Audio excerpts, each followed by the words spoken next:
안녕하세요, 여러분. 성공합시다. 여러분에게 하나님은 어디에 계신가요? 가까이 계신가요? 아니면 저 멀리 계신가요? 오늘 본문이 하나님이 얼마나 우리 가까이 계신지 알려주시는데요. 한번 들어가서 보도록 할게요. 주님께서 여호수아에게 말씀하셨다. 너는 이스라엘 자손에게 이렇게 일러라. 내가 모세를 시켜 너희에게 말한 도피성을 지정하여 고의가 아니라 실수로 사람을 죽인 사람을 그곳으로 피하게 하여라. 그곳은 죽은 사람에 대한 복수를 하려는 사람을 피하는 곳이 될 것이다. 살인자는 이 성읍들 가운데 한 곳으로 가서 그 성문 어귀에 서서 그 성의 장로들에게 자신이 저지른 사고를 설명하여야 한다. 그러면 그들은 그를 성 안으로 받아들이고 그가 있을 곳을 마련해 주어 함께 살도록 해야 한다. 자, 도피성 이야기죠. 하나님께서 여호수아에게 모세 시대부터 명하신 이스라엘 땅에 도피성을 지정하라고 말씀하시고 계세요.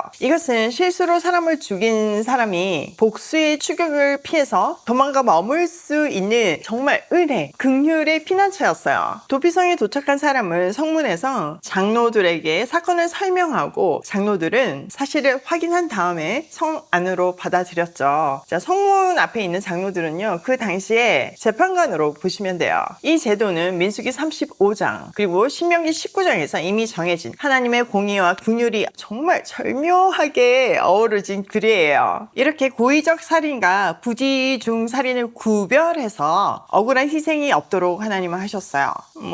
일부러 했으면 이건 보호받지 못하죠. 그렇지만 정말 사고로 실수로 사람을 죽인 경우에는 도피성이 작동했어요. 그 도망간 사람은 성문 앞에 재판장들에게 자신의 사건을 숨김없이 고백해야 했죠. 이처럼 하나님은요, 생명의 가치를 무겁게 여기며 실수한 사람들에게도 피할 길을 마련해 주셨어요. 오늘날은 어떨까요? 마찬가지예요. 예수 그리스도께서 우리 도피성 되시잖아요. 우리는 연약하고 죄를 범하지만 그분 안에 피할 수 있어요. 우리의 공동체, 교회 공동체, 오일 패밀리 정제보다는 회복을 품은 은혜의 도피성이 돼야 돼요. 자, 보자. 죽은 사람에 대한 복수를 하려는 사람이 뒤쫓아온다 할지라도 그 사람의 손에 살인자를 넘겨주어서는 안 된다. 그가 전부터 그의 이웃을 미워한 것이 아니고 실수로 그를 죽였기 때문이다. 그 살인자는 성읍에 머물러 살다가 회중 앞에 서서 재판을 받은 다음 그 당시에 대제사장이 죽은 뒤에야 자기의 성읍, 곧 자기가 도망 나왔던 성읍에 있는 자기 집으로 돌아갈 수 있다. 자, 하나님은요, 고의성이 없는 피신자는 끝까지 보호받아야 하며 피해자의 복수자들에게 넘기지 말라고 강하게 말씀하셨어요.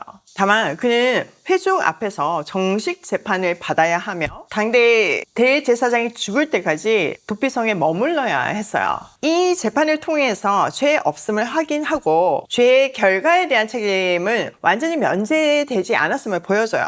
그 보복을 제한하면서도 공의로운 절차를 통해서 정당성을 확보할 수 있도록 하신 거죠. 여기서 또 주목할 것은 대제사장이 죽어야만 피신지에서 자기 집으로 돌아갈 수 있다는 거예요. 이것은 단순히 사회 규칙이 아니라 속죄의 상징이었어요. 대제사장의 죽음은요, 죄를 덮는 상징이었거든요. 그러니까 이거는 결국 예수 그리스도의 대속의 죽음을 예표하는 거예요. 예수님은 단 한 번의 죽음으로 완전한 속죄를 이루셨고 우리는 그분 안에 피신할 때 죄에서 자유함을 얻을 수 있어요. 정말 생각할수록 감격스럽지 않나요? 구약의 이 도피성처럼 예수님의 십자가는 영원한 피난처예요. 이렇게 도피성 제도는 복음의 그림자죠. 우리 모든 사람은 한 사람의 범죄로 인해서 죄 가운데 있고 하나님 앞에서 심판받을 자격 없는 존재예요. 정령 죽으리라 하신 그 말씀대로 죽을 수밖에 없는 존재죠. 그런데 우리가 예수 그리스도 안에 피신할 때 하나님의 은혜와 보호 안에 거할 수 있어요. 로마서 8장 1절에 보면요, 그리스도 예수 안에 있는 자에게는 정죄함이 없다고 선언하시거든요. 우리에게 필요한 것은 날마다 예수 안에 거하는 삶입니다. 자격이 아니라 은혜로 피신하고 감사함으로 순종하며 살아가야 하는 거죠. 이번 토요일 날 이제 하랑이 그 입양 스토리를 오일 패밀리 TV에서 이제 올리려고 준비를 하고 있는데 입양 초기에 정말 남편하고 너무너무 많이 싸웠거든요. 아이에 대한 그 입장 차이가 너무 컸어요. 진짜 계속 할 수 있을까? 그만둬야 되겠다. 이런 생각을 했을 때 하나님이 강력하게 말씀해 주셨거든요. 내 딸이라고. 그때 그 하나님의 강력한 음성을 지금도 잊을 수가 없어요. 제가 이제 그 스토리를 다시 한번 녹음을 하면서 진짜 눈물이 멈추지를 않는 거예요. 와, 정말 하나님의 그 놀라운 사랑, 우리를 자녀 삼아주신 그 형용할 수 없는 사랑, 그 안에 있는 우리는요, 정말 복되고 복되고 복된 존재예요. 사람들이 우리 하랑이 우리 가정에 입양돼서 너무 축복받았다 이렇게 얘기 많이 하시는데 그거랑 비교가 안 되는 이야기인 거예요. 그 모든 스토리를 처음부터 지켜봐주신 랜선 이모들이시잖아요. 이번 주 토요일 영상 많이 응원해 주시고 또 많이 공유해 주셔서 많은 분들이 오이 패밀리에 동참할 수 있도록 하나님의 부르심에 하나님의 초대에 응답할 수 있도록 도와주세요. 자, 7절.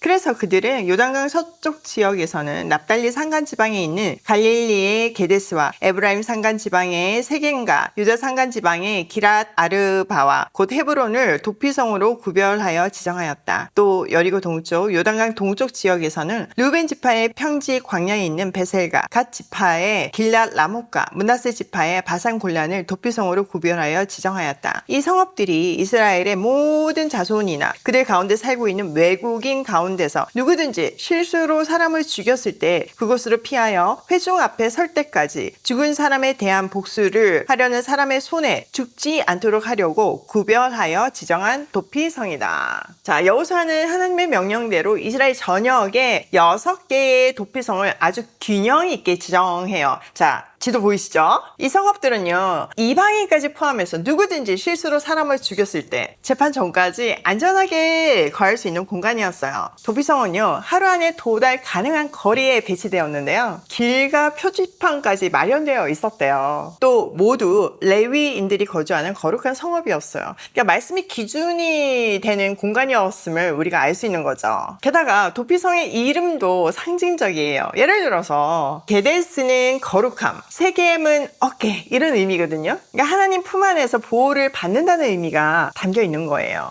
무엇보다 이 제도는요, 이스라엘뿐 아니라 이방인들에게까지 적용되었다는 점은요, 그러니까 하나님은 차별하시는 분이 아니라 온 백성의 하나님이시고 만왕의 왕이심을 보여주는 거예요. 보편적인 은혜를 보여주시는 거죠. 구원은요, 국적이나 신분을 초월해요. 모든 회개하는 자에게 열려있는 피난처예요. 예수님은 모든 인류를 위해서 오셨고 교회는 누구든지 회개하고 돌아올 수 있는 도피성이 되어야 해요. 자, 오늘 내용을 우리 삶에 한번 적용을 해보면, 첫 번째, 하나님은 실수한 자에게도 피할 길을 예비하신다. 도피성이 그 예죠. 우리도 실수했으면요, 낙심하고 절망하고 피하기보다는요, 하나님 품 안으로 피해야 해요. 예수 그리스도는 오늘 우리를 위한 영원한 도피성이며 회복의 공간이에요. 교회도 마찬가지고요. 두 번째, 참된 자유는 대속 위에 세워진다. 대제사장이 죽은 후에 돌아갈 수 있다는 건요, 이건 단순한 사회 규칙이 아니라 대속의 개념, 희생을 통한 속죄의 예표였어요. 이 제도는 예수님을 통해서 완성되었고요. 그러므로 지금 우리는 예수님의 죽음을 통해서 죄에서 해방됐고 하나님께 돌아갈 자격을 얻었어요. 진정한 자유는 회피가 아니라 십자가의 은혜 안에 거할 때 주어져요. 세 번째, 교회는 누구든지 돌아올 수 있는 도피성이 되어야 한다. 전국 각지에 있음으로 해서 누구든지 올 수 있는 공간이었고 또 외국인도 올 수 있는 공간이었어요. 이것을 통해서 하나님의 은혜는 민족과 신분, 배경을 넘어서 모두에게 열려 있다는 복음의 선언이에요. 그러므로 교회는 세상에서 죄와 고통 속에 있는 사람들을 품어야 되는 거죠. 그뿐만 아니라 하나님이 계신 그 모든 공동체는 이 도피성의 역할을 해야 해요. 우리 오이 패밀리도 서로 잘못할 수 있잖아요. 우리는 모두 잘못하는 게 너무나 당연해요. 그때 정죄하지 않고 이 도피성의 개념을 기억하면서 서로 품어주고 세워주는, 또 하나님께로 돌아갈 수 있는 길을 제안하는 그런 장소가 되면 좋겠어요. 실제로 이모집에서 그런 일들이 지금 일어나고 있거든요. 진짜 오이 패밀리는 하면 할수록 하나님의 정말 너무 기발하시고 완벽한 플랜이었음을 확인하게 되는 것 같아요. 오늘도 세상 가운데서 도피성의 역할을 감당하며 무엇보다 나도 영원한 도피성인 예수 그리스도 안에 거하며 고싱해야